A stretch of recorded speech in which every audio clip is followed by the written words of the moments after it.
ہمارا اسلام، ہمارا اسلام، ہمارا اسلام۔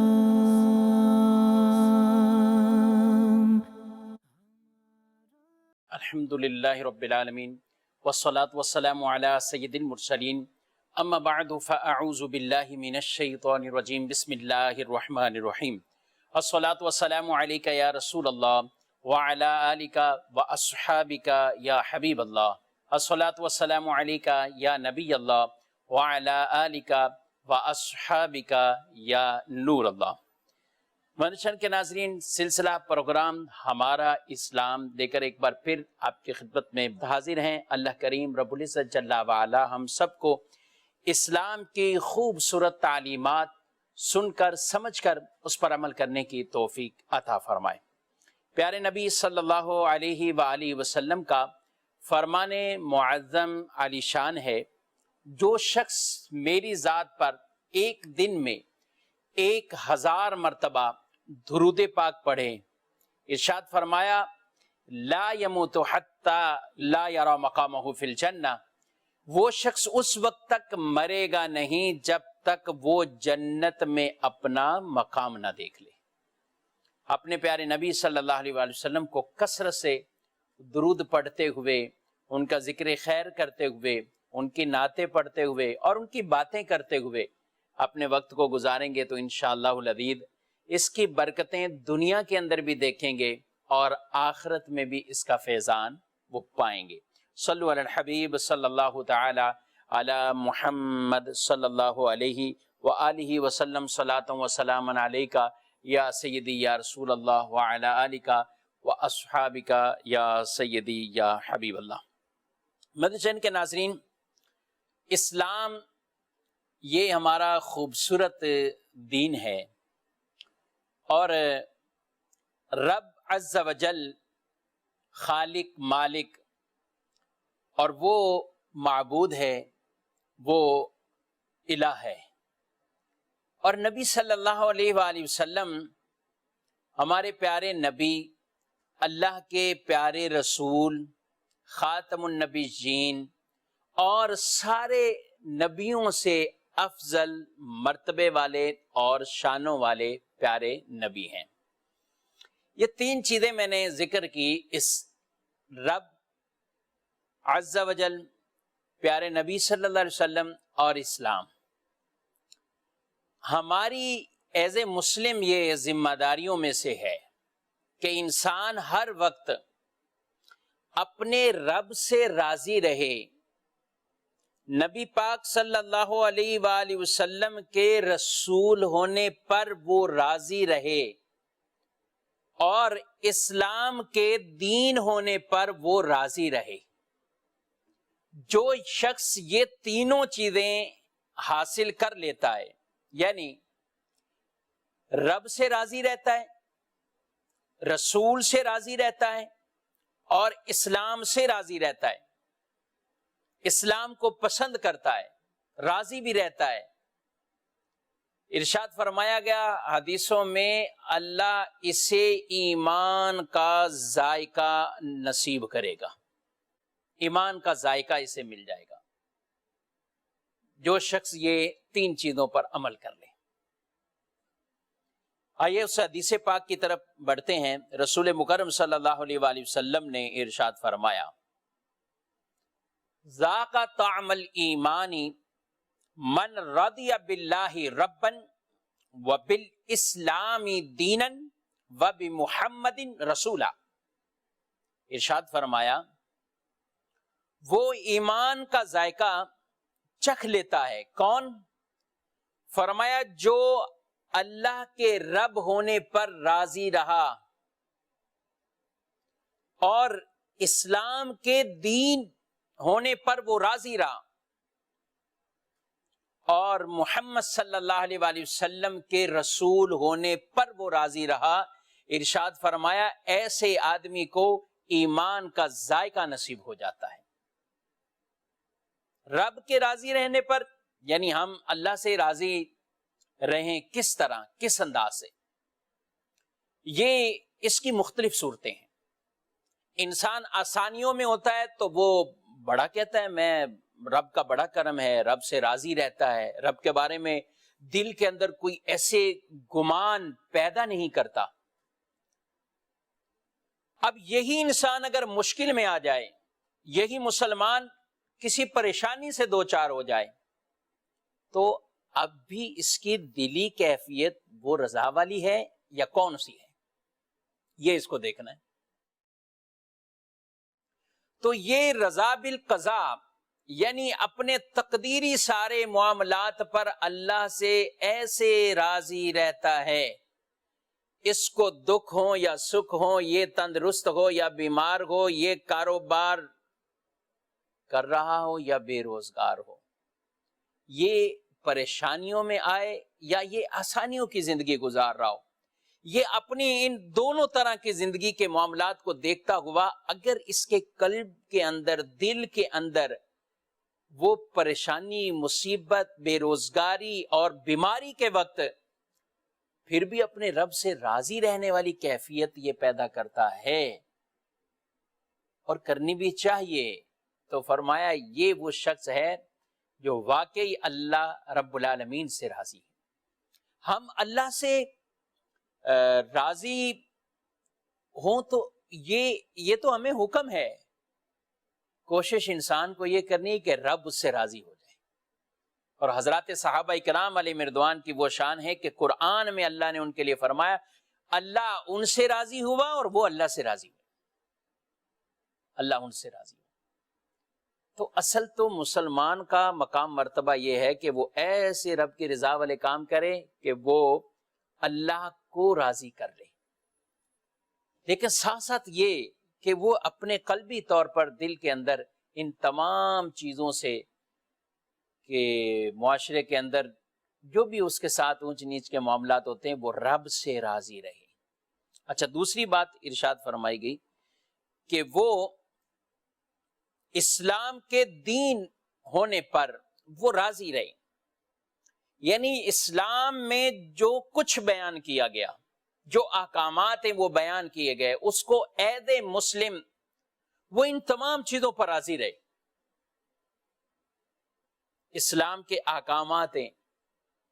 اب کئی مسائل احکام ایسے ہیں کہ اس پر انسان کو عمل کرنے میں بعض اوقات مشقتوں کا سامنا ہوتا ہے، بعض اوقات اس میں وہ شاید کچھ گھٹن محسوس کرتا ہو۔ جی ہاں، کئی معاملات ہیں، کبھی مال خرچ کرنا ہے تو کبھی اپنی نیند کو چھوڑنا ہے، کبھی دوستوں کی میٹنگ کو چھوڑنا ہے، کبھی کاروبار کا معاملہ ہے، تو بھئی آئیں رب کی بارگاہ میں آئیں، تو کئی چیزیں وہ کرتا ہے۔ تو اسلام کے کسی بھی حکم پر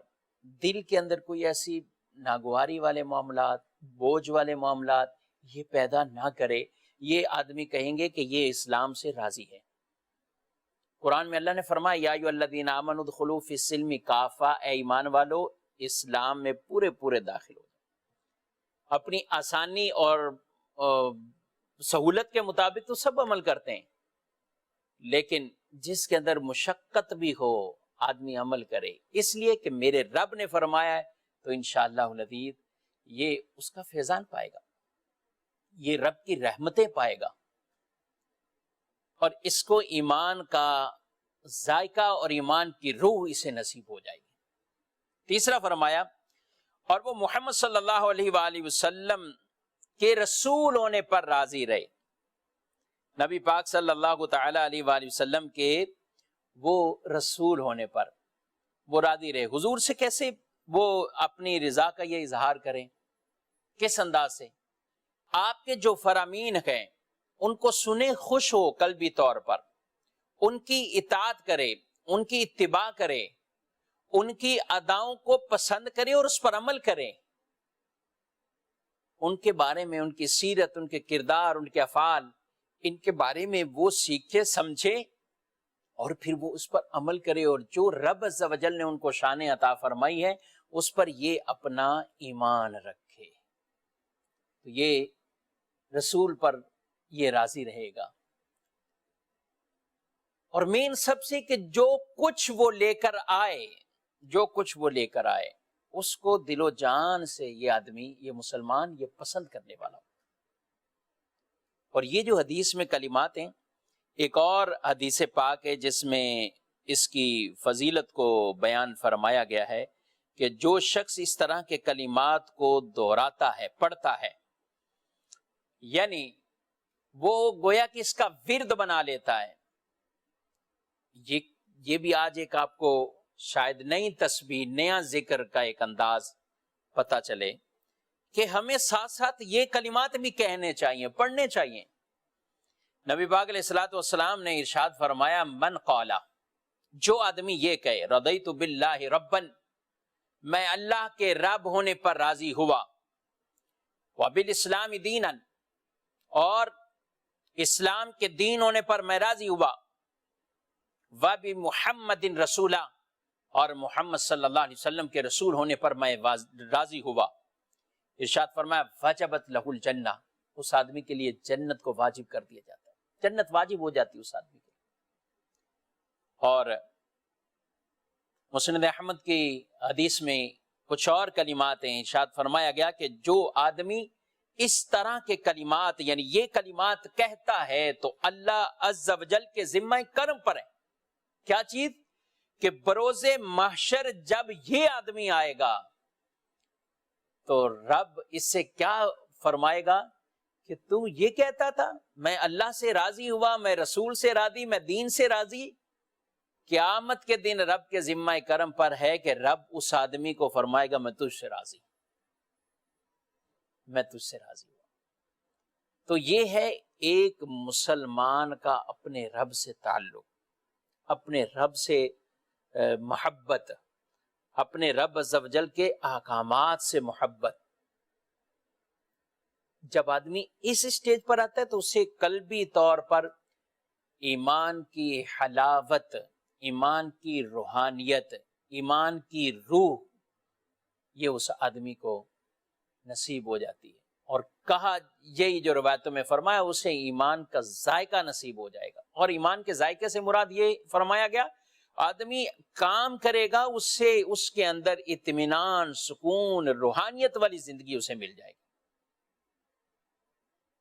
اور روحانیت اور سکون، اطمینان وہ اسی میں ہے۔ ہم مسلمان ہیں،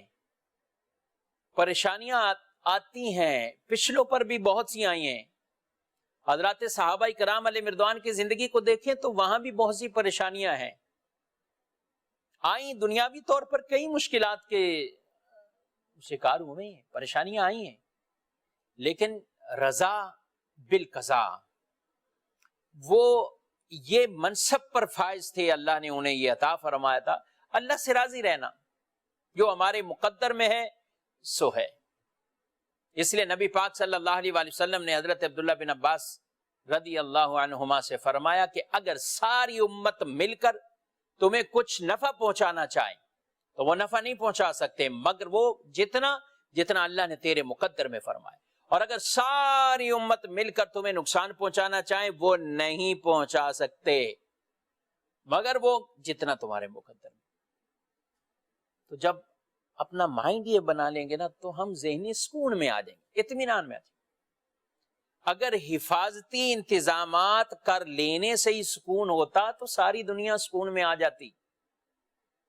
انسان کو جہاں تدبیر اور حفاظتی انتظامات اہتمام کرنے کی ہمارے دین نے تعلیم دی ہے، وہاں ساتھ ساتھ نظر تقدیر پر بھی رکھے، کیونکہ تدبیر صرف کر لینے سے سکون نہیں ملے گا،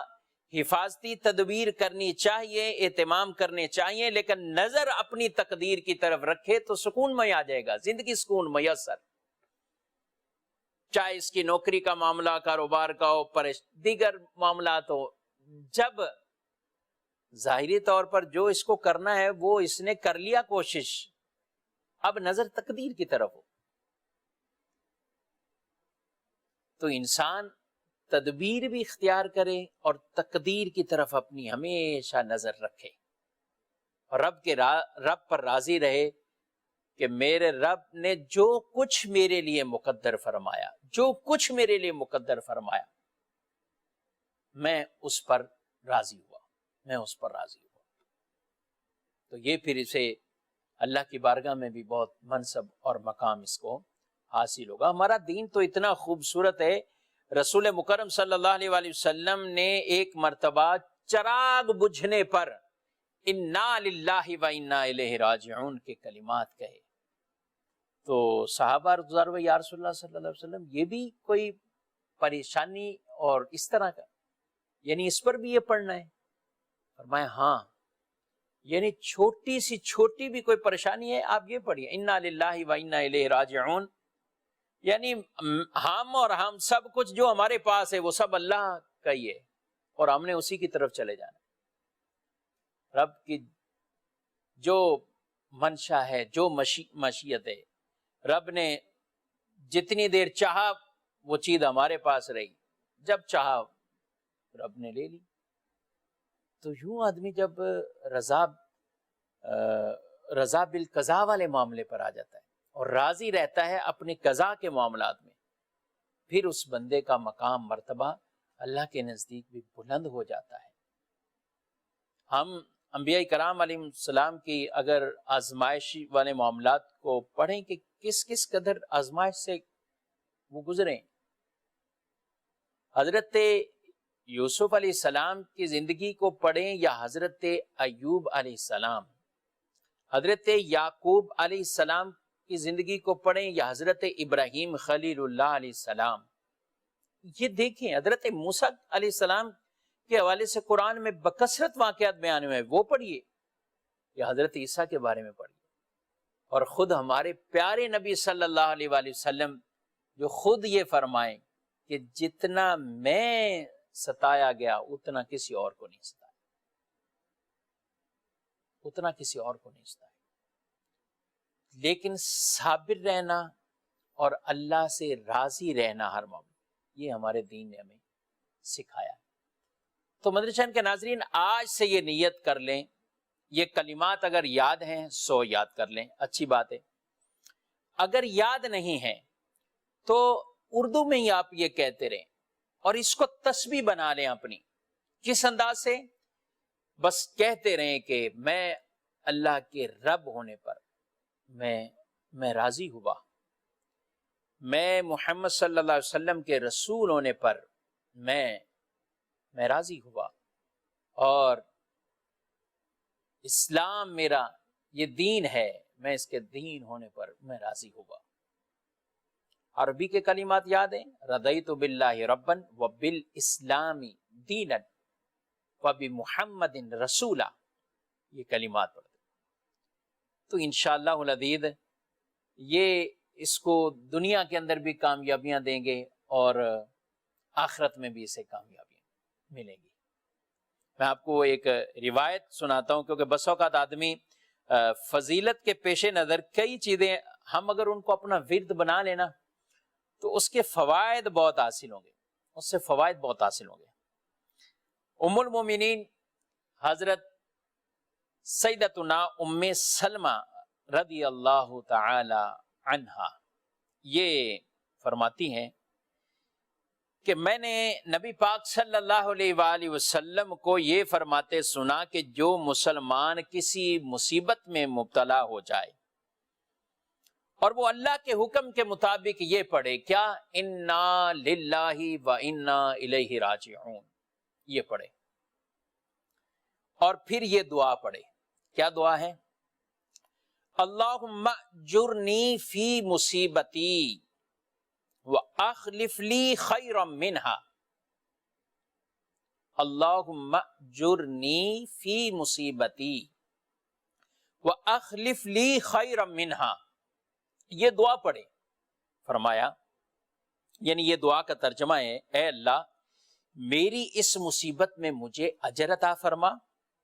اور مجھے اس کا بہتر نعم البدل عطا فرما، اس کا بہتر کوئی اچھا بدل عطا فرما۔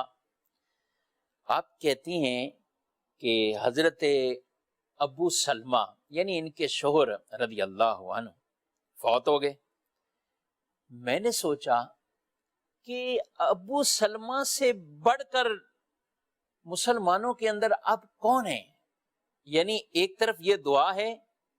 کہ اے اللہ مجھے اس مصیبت میں صبر دے اور اس کا اچھا بدل دے. تو اگر وہ کہتی ہیں میں یہ دعا پڑھوں کہ ابو سلمہ سے بہتر کوئی مجھے بدل دے، تو ابو سلمہ تو بہت نیک سیرت، اچھے انسان، اچھے ایک اعلیٰ ترین انسان تھے، تو ان سے بڑھ کر کون بدل ہو سکتا ہے؟ لیکن چونکہ رسول اللہ صلی اللہ علیہ وسلم نے تعلیم دی تھی، میں نے اس دعا کو پڑھنا شروع کر دیا. اب کہتی ہیں کہ پڑھا تو رسول اللہ صلی اللہ علیہ وآلہ وسلم نے ان کو نکاح کا جو پیغام بھیجا ان کی طرف. تو یہ کہتی ہیں قربان جاؤں پیارے نبی صلی اللہ علیہ وآلہ وسلم کی پیاری ان دعاؤں پر اور ان کلمات پر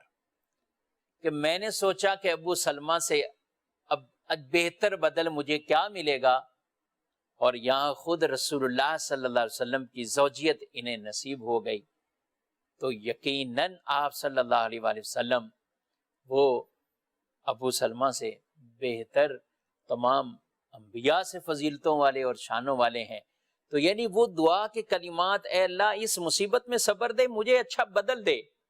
تو کہتی ہیں کہ مجھے وہ اچھا بدل یعنی رسول اللہ صلی اللہ علیہ وآلہ وسلم کی زوجیت نصیب ہو گئی. یہ ایسا اعتقاد ہو اور پھر آدمی یہ ساتھ ساتھ پڑھتا جائے، کلمات کہتا جائے. اور یہ کلمات یاد ہمیں کر لینے چاہیے. اللہم اجرنی فی مصیبتی، مصیبت آئے پہلے انا للہ و انا الیہ راجعون. اس کا عام فہم ترجمہ میں، ہم اور جو کچھ ہماری ملکیت ہے سب کچھ اللہ کے لیے اور اسی کی طرف ہم نے لوٹ جانا ہے. یعنی اللہ نے ہی ہمیں عطا فرمایا ہے، حقیقی مالک و مختار رب عز و جل ہے. ہم دنیا کے اندر بھی اپنی مرضی سے نہیں آئے، رب کی مرضی سے آئے، رب کے حکم سے آئے. اور جانا بھی ہم نے اپنی مرضی سے نہیں ہے، رب کے حکم اور امر سے جانا ہے. میرے اور آپ کے اختیار میں تو یہ کچھ بھی نہیں ہے. ہم نہ آئے اپنی مرضی سے، نہ جائیں گے اپنی مرضی سے. تو بھئی جب نہ آئے اپنی مرضی سے اور نہ جانا اپنی مرضی سے، تو پھر زندگی اس کے مطابق گزار لیں کہ جس کی مرضی سے آئے ہیں اور جس کی مرضی پر جانا ہے. جس کی مرضی سے آئیں اور جس کی مرضی پر جانا ہے. ایک بزرگ رحمت اللہ تعالیٰ علیہ سے کسی نے پوچھا نا کہ ہمیں کیسے پتا چلے کہ ہم رب عز و جل کی بارگاہ میں ہمارا مقام مرتبہ کیا ہے، کیا مقام مرتبہ ہے، ہمیں کیسے پتا چلے؟ تو انہوں نے بہت پیارے کلمات سے نصیحت فرماتے ہوئے ارشاد فرمایا کہ تم یہ دیکھ لو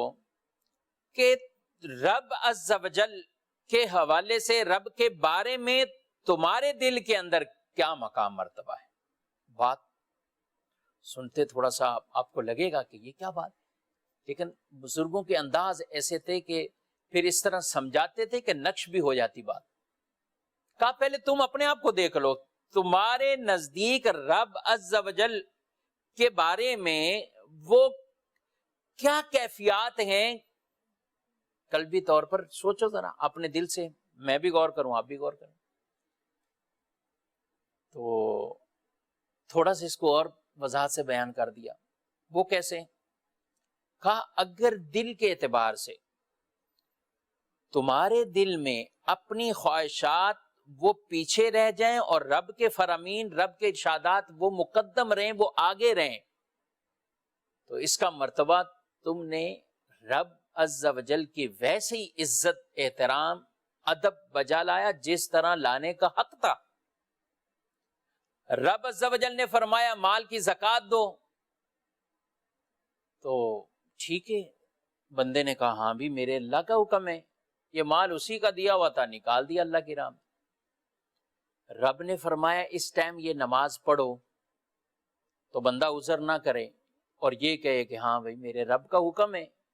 اب مجھے چاہے اس وقت اپنا کاروبار کچھ موقوف کرنا ہو، اپنی نیند کو چھوڑنا ہو، اپنی فیملی کے ساتھ بیٹھے ہوئے اس مجلسوں کو ترک کرنا ہو، دوستوں کی بیٹھک کو ترک کرنا ہو، تو آدمی کرے. کیوں؟ کیونکہ میرے رب کا حکم آ گیا. اب میں اپنے ان تعلقات کو اس وقت اس طرح قائم نہیں رکھوں گا. میرا اس وقت تعلق اپنے رب سے اس طرح قائم ہونا ہے. میں نے نماز پڑھنی، یعنی وہ اپنی ساری ان چیزوں کو ثانوی حیثیت کر دیتا ہے اور رب کا حکم مقدم پہلے کر دیتا ہے. تو یہ بندہ واقعی جس نے اللہ کا ادب بجا لایا. جی ہاں، رب عز و جل کا ادب یہ ہے کہ رب کے احکامات پر عمل کرنا. تو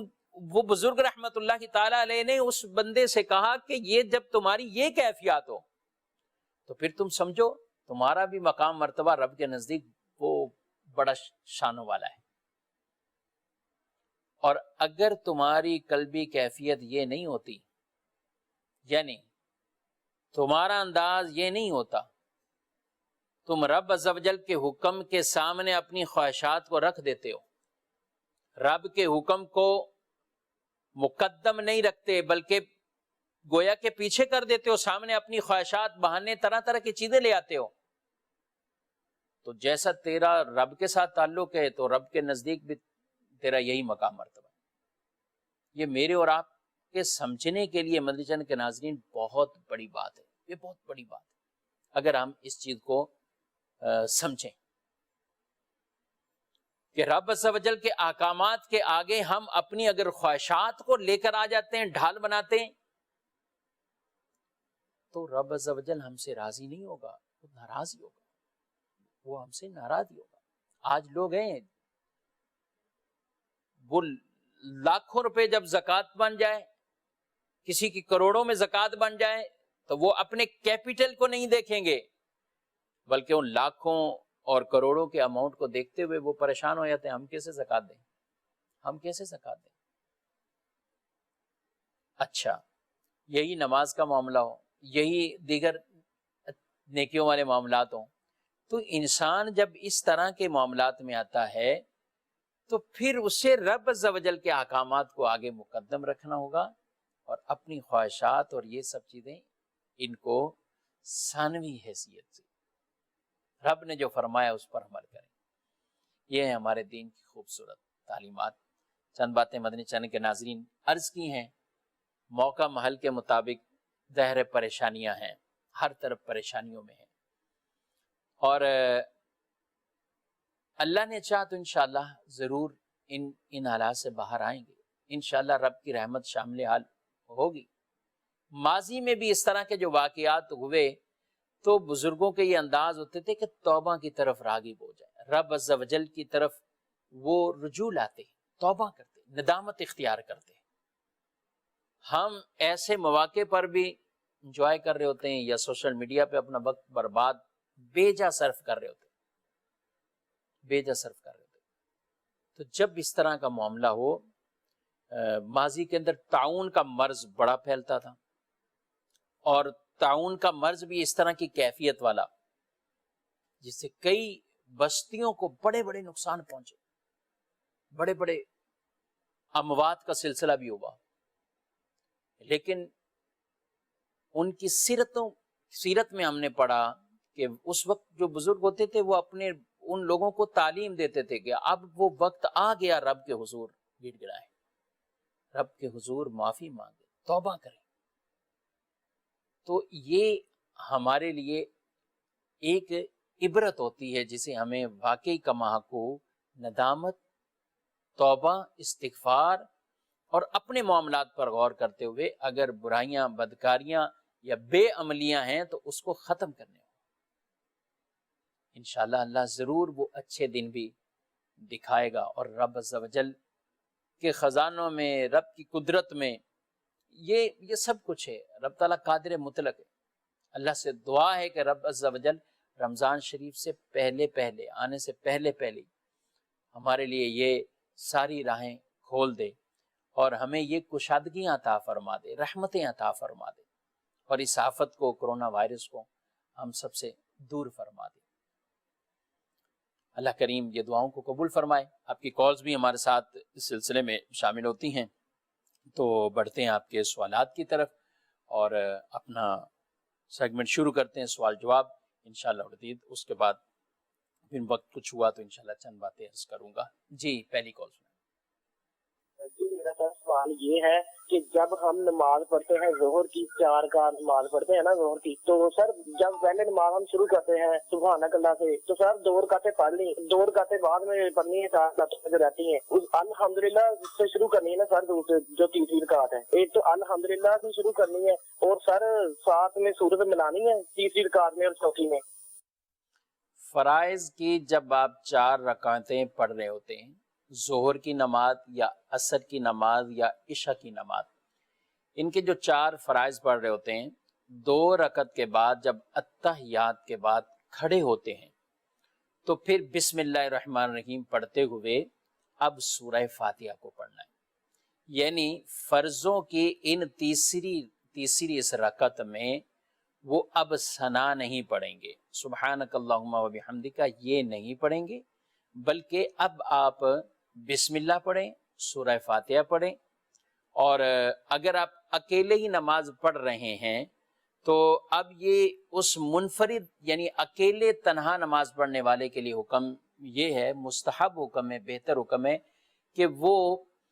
سورہ فاتحہ کے بعد کوئی سورت بھی ملائے، یعنی سورہ فاتحہ پڑھی، اب اس کے بعد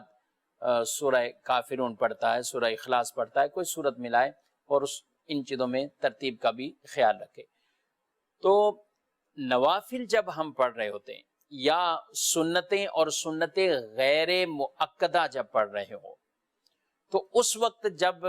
تیسری رکعت کے لیے کھڑے ہوتے ہیں تو پھر ثنا سے اسے شروع کرتے ہیں، سبحانک اللہم و بحمدک اس سے شروع کرتے ہیں۔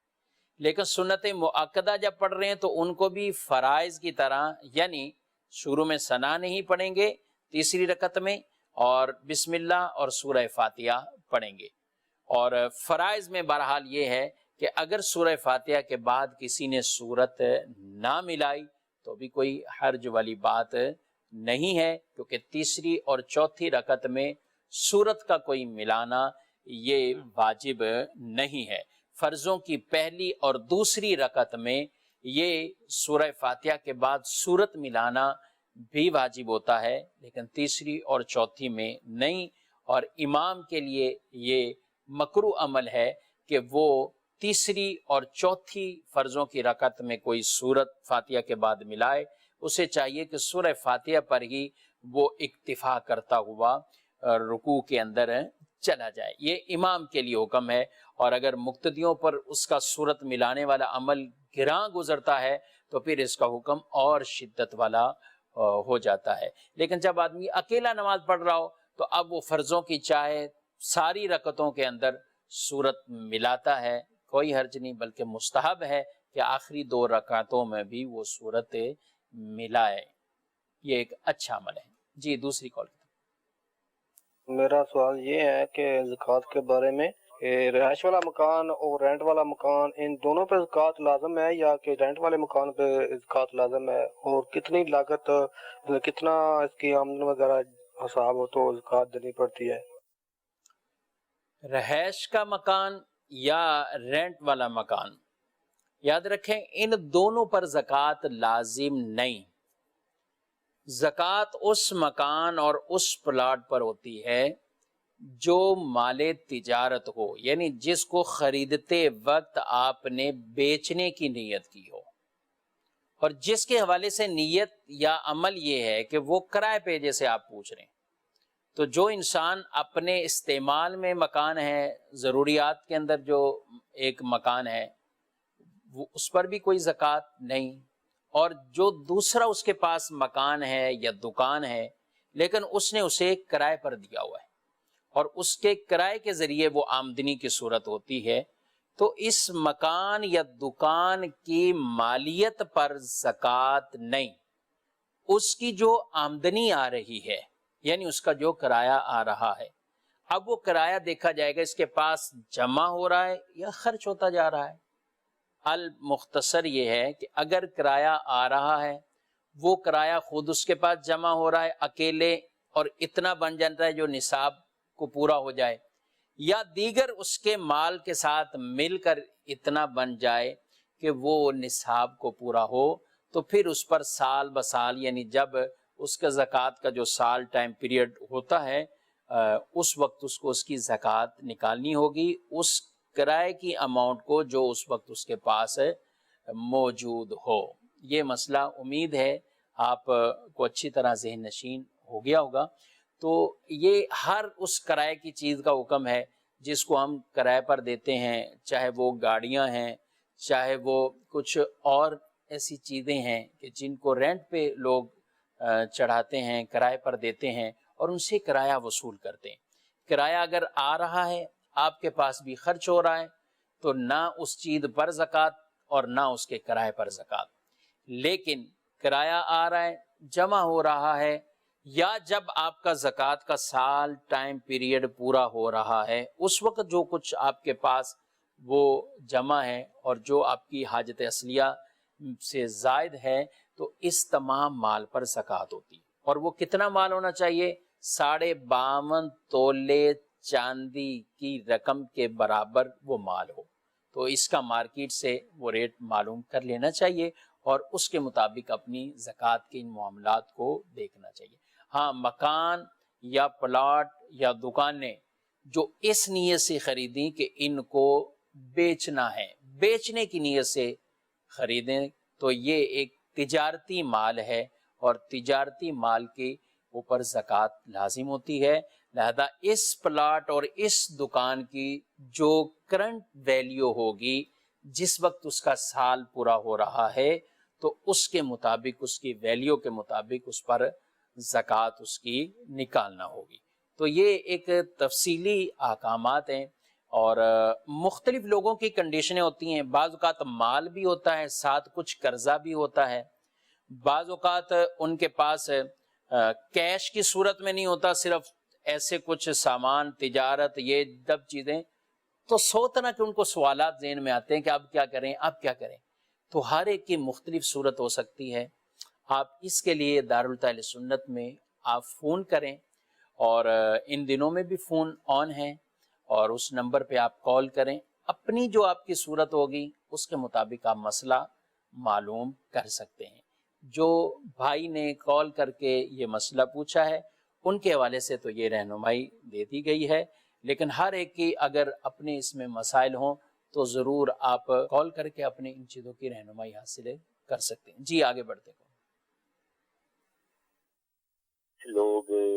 اذان سے 5 سے 7 یا 10 منٹ پہلے، جیسے عصر کی نماز کا ٹائم ہو رہا ہے تو ظہر پڑھنا شروع کر دیتے آخری وقت میں، تو کیا اذان سے کتنی دیر پہلے کی نماز کا ٹائم ختم ہو جاتا ہے؟ یہ ذرا مجھے واضح فرما دیں، یا کتنی دیر پہلے پڑھ لینی چاہیے؟ جس میں کہ ظہر کی نماز اگر عصر سے کتنی دیر پہلے پڑھنا صحیح ہے، اور مغرب کی کتنی دیر پہلے عشاء سے پڑھنا صحیح ہے، یہ مجھے ذرا وضاحت فرما دیں۔ دیکھیں، اس کے لیے سب سے بہتر یہ ہے کہ اپنے پاس نماز کے اوقات والا وہ کیلنڈر رکھیں، یا اپلیکیشن اپنے موبائل کے اندر آپ سیو کر لیں۔ اصل وقت تو انہی پر ہی آپ کو لکھا ہوا ملے گا، کیونکہ اذان جیسے بعض اوقات نماز کا وقت شروع ہو گیا بالفرض، اب کراچی کے اندر ہم اگر اس وقت دیکھتے ہیں تو 5:08 پر 7 منٹ پر یہ عصر کا وقت شروع ہو جاتا ہے۔ اب اذان کہیں 5:15 بجے ہوتی ہے، کہیں 5:20 پہ ہوتی ہے، تو اذان کو نہیں دیکھا جائے گا، ٹائم کو دیکھا جائے گا کہ ظہر کا وقت کس ٹائم ختم ہوا ہے۔ تو اس کے حوالے سے جیسے مغرب کی نماز ہے تو وہ تو مغرب کا ٹائم جیسے شروع ہوتا ہے تو اسی وقت ہی غروب آفتاب پہ اذانیں شروع ہو جاتی ہیں، لیکن عشاء کا یہ معاملہ نہیں ہوتا، فجر کا یہ معاملہ نہیں ہوتا، یعنی وقت فجر کا شروع ہو جاتا ہے، اذانیں آدھا گھنٹے بعد میں ہو رہی ہوتی ہیں۔ تو اس لیے سب سے پہلے تو یہ سمجھ لینا چاہیے کہ وقت کا اور اگلی نماز کے اذان کا باہمی آپس میں یہ تعلق نہیں، کیونکہ اذانیں بسا اوقات اپنی سہولت کے مطابق یا وہاں جو نماز کا ٹائم مقرر ہے اس کے مطابق دی جا رہی ہوتی ہیں، لیکن پچھلی نماز کا وقت اس اذان تک ہے ایسا ہم نہیں کہہ سکتے۔ اب اس طرف آ جاتے ہیں کہ اگر ظہر کی نماز کسی نے بالکل آخری وقت میں ادا کی، یعنی مثال کے طور پر ظہر کا وقت ختم ہو رہا ہے 5:07 پر، اور کسی آدمی نے اب 5 منٹ پر ظہر کی نماز شروع کی، اگرچہ نماز شروع کی اور اس کی نماز کے دوران ہی عصر کا وقت شروع ہو گیا تو بھی اس کی نماز ہو جائے گی، نماز اس کی ہو جائے گی۔ اب مغرب کی طرف اگر ہم بڑھتے ہیں، عصر کی نماز اگر اس نے ایسے وقت میں کی کہ غروب آفتاب سے 1-2 منٹ رہتے تھے اور اس نے شروع کر دی عصر کی نماز، اور اس کے دوران ہی مغرب کی اذانیں شروع ہو گئیں، تو بھی اس کی نماز ہو جائے گی، اور اس وقت بھی اس کو پڑھنا لازم ہے اگر کسی نے کسی وجہ سے نہ پڑھی ہو۔ اور یہ مسئلہ یاد رکھیں، عصر کی نماز کو اتنا مؤخر کرنا، تاخیر سے پڑھنا کہ آخری 20 منٹ غروب آفتاب سے پہلے والے 20 منٹ یہ وقت آ جائے تو یہ مکروہ وقت ہے۔ اس وقت کوئی نماز پڑھنا جائز نہیں ہوتا سوائے اس دن کی جو عصر کی رہتی ہے، تو یہ اس وقت بھی پڑھیں گے، لیکن یہ آدمی اگر بلا عذر تاخیر کی تو یہ گناہ گار ہوا، توبہ کرے، لیکن اس کی نماز بہرحال ہو جائے گی۔ تو کئی چیزوں میں سے کہ ہم ان اوقات کے اعتبار سے دیکھیں، اگر ہم نے ایک وقت میں نماز شروع کی اور اس سے بعد اگلی کسی نماز کا وقت شروع ہوا تو اس میں وہ نماز ہو جائے گی، جیسا کہ میں نے ظہر اور عصر کی یہ مثالیں دے کر عرض کیا۔ لیکن بعض اوقات وقت نماز کا ہوتا ہے لیکن اس وقت نماز پڑھنا وہ مکروہ تحریمی ہو جاتا ہے، جیسے عصر کا یہ آخری وقت میں پڑھنا، یعنی بلا عذر تاخیر کریں گے تو یہ بھی گناہ ملے گا۔ مغرب کی نماز کو اس طریقے سے زیادہ جو ہے وہ مؤخر کرنا کہ جب اس کا مکروہ وقت آ جاتا ہے، تو ان چیزوں کو خیال رکھنا ہے۔ ہاں، فجر کی نماز کوئی پڑھ رہا ہو اور ابھی فجر ہی پڑھنے میں تھا کہ اتنے میں سورج نکل آیا، ابھی فجر کی اس نے ابھی 1 رکعت پڑھی، ابھی فجر کی نماز میں ہے تو سورج نکل آتا ہے، تو اب اس صورت میں اس کی نماز ٹوٹ جائے گی اور اس کو وہ نماز قضا کے طور پر وہ پڑھنی ہوگی۔ تو فجر کی نماز کو اس کے وقت کے اندر ہی پورا یہ سلام پھیر کر نماز اس کو تکمیل کرنی ضروری ہے۔ اس کے علاوہ ظہر ہے یا عصر ہے یا مغرب ہے یا عشاء ہے، یہ اگر ایک وقت میں پڑھ رہے ہیں اور اس کے بعد اگلی نماز کا وقت نماز کے اندر ہی داخل ہو جائے تو یہ نمازیں ہو جاتی ہیں۔ البتہ عصر کے اندر ایسی تاخیر کرنا یا مغرب کے اندر ایسی تاخیر کرنا کہ وہ آخری وقت شروع ہو جائے تو وہ پھر اس کا گناہ ایک الگ بات ہے، اس سے توبہ کرنی چاہیے۔ چینل کے ناظرین، آپ نے یہ سلسلہ ملاحظہ کیا، اللہ کریم ہم سب کو اسلام کی خوبصورت تعلیمات پر عمل کرنے کی توفیق عطا فرمائے، آمین بجاہ ہمارا اسلام، ہمارا اسلام، ہمارا اسلام۔